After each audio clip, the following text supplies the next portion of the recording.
Olá pessoal, tudo bem? Vamos falar um pouco sobre a estratégia gramsciana, né, de Antônio Gramsci. Vocês já devem ter terem ouvido falar ou terem visto sobre aquela campanha pela ética na política, né?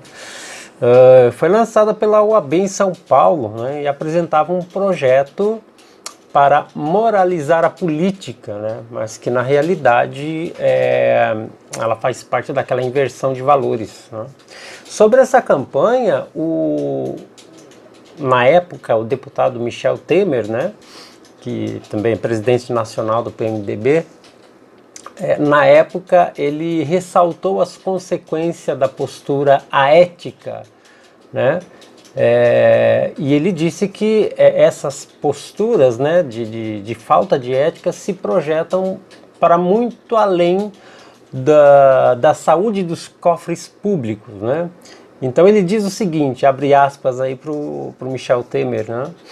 A falta de ética desconstrói as bases de confiança social, amplia os espaços do individualismo, do egocentrismo, e proporciona as condições para a perpetuação das mazelas da política, entre as quais o mandonismo, o grupismo e o familismo amoral. Fecha aspas. Falou aí o exemplo de ética na política, o Michel Temer, né, que chegou a ser presidente do nosso país e que foi acusado, ele é acusado de corrupção passiva, organização criminosa, obstrução de justiça e por aí vai, segue uma lista corrida aí dos seus crimes, né? Mas essa inversão de valores, ela acontece de forma tão sutil, né, tão gradual que a gente mal percebe. Ainda mais porque nós somos muito distraídos e enganados por uma série de fatores, né? Temos aí a cartilha do politicamente correto, que é uma praga em nosso meio, né? E ela foi criada como instrumento de linguagem, né? Da chamada nova língua, o duplo pensar, né? Tudo para restringir o pensamento, né, das pessoas. Eu lembro que a cartilha do politicamente correto foi lançada no início de 2000, acho que foi com o PT, né, com o Lula, foi no primeiro mandato do Lula ainda, né? Então, temos esse exemplo do politicamente correto, né, dessa cartilha.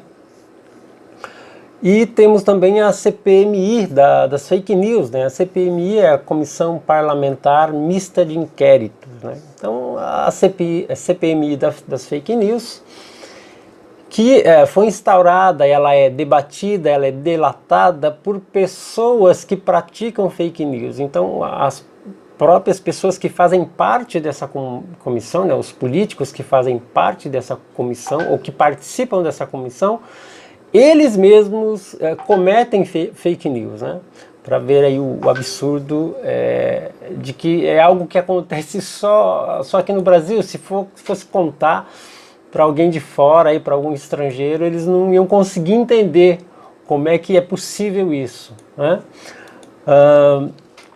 Então, essa CPMI, temos aí dentro da comissão o Humberto Costa, que é do PT, tem o Alexandre Frota, que agora é do PSDB, o Túlio, né, o namorado da Fátima Bernardes, que é do PDT, o Randolph, né, o Gazela Rodrigues da Rede, agora a Joyce, né, também lá, sempre ligada ao pessoal aí das fake news, enfim.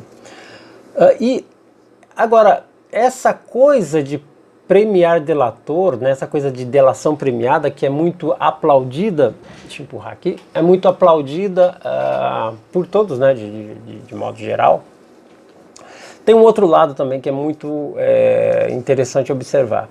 Então essa coisa de premiar delator, proposta pelo PT, inclusive, ela não passa de um estado policialesco, né, em nome da moralidade.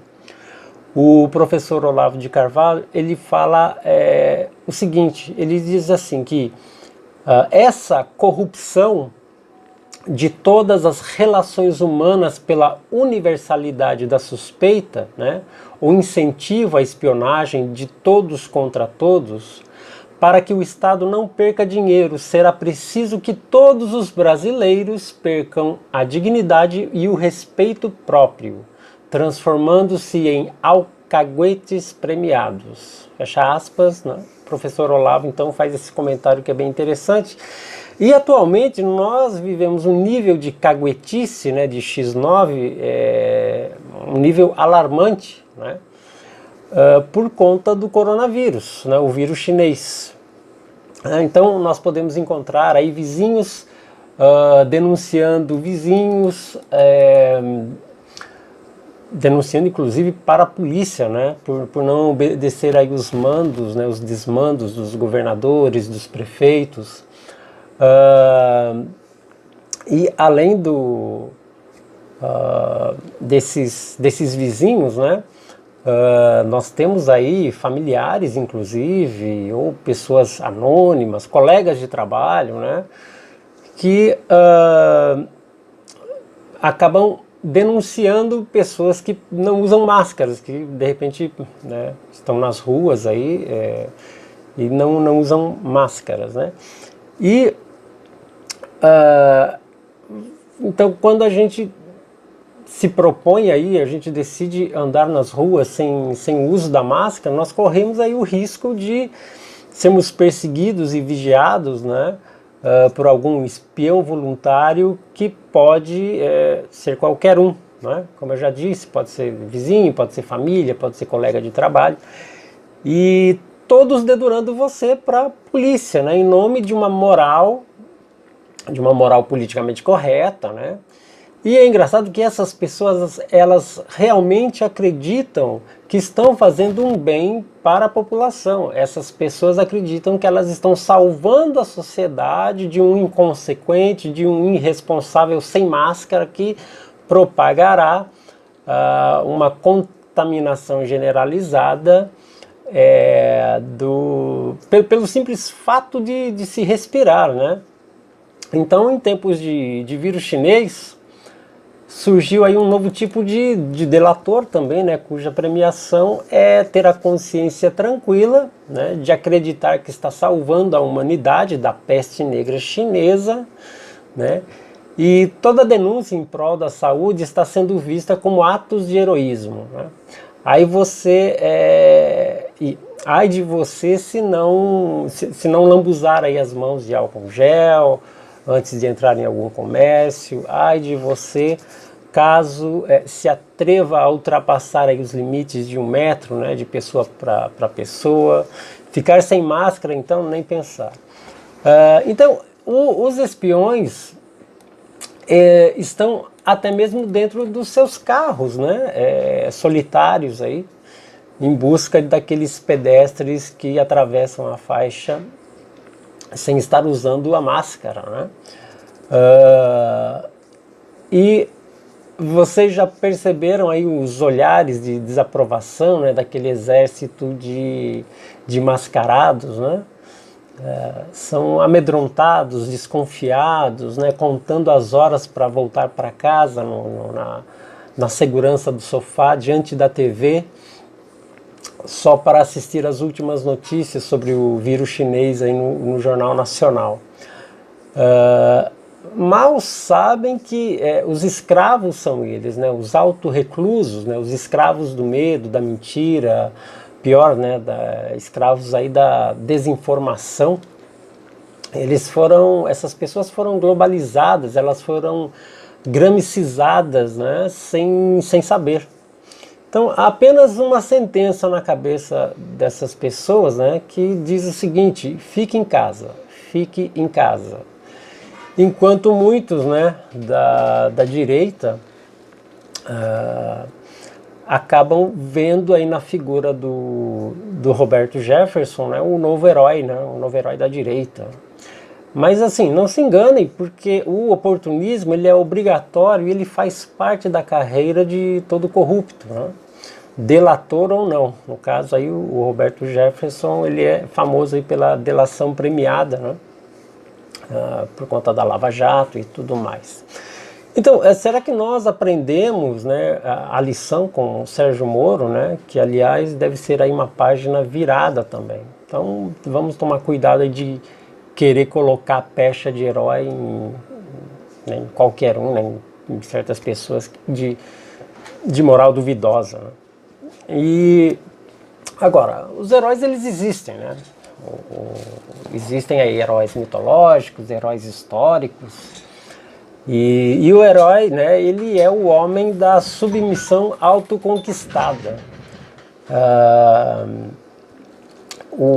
Existe até a receita, né, para se fazer o herói. Né? O Joseph Campbell, um mitólogo estadunidense, ele diz o seguinte, né?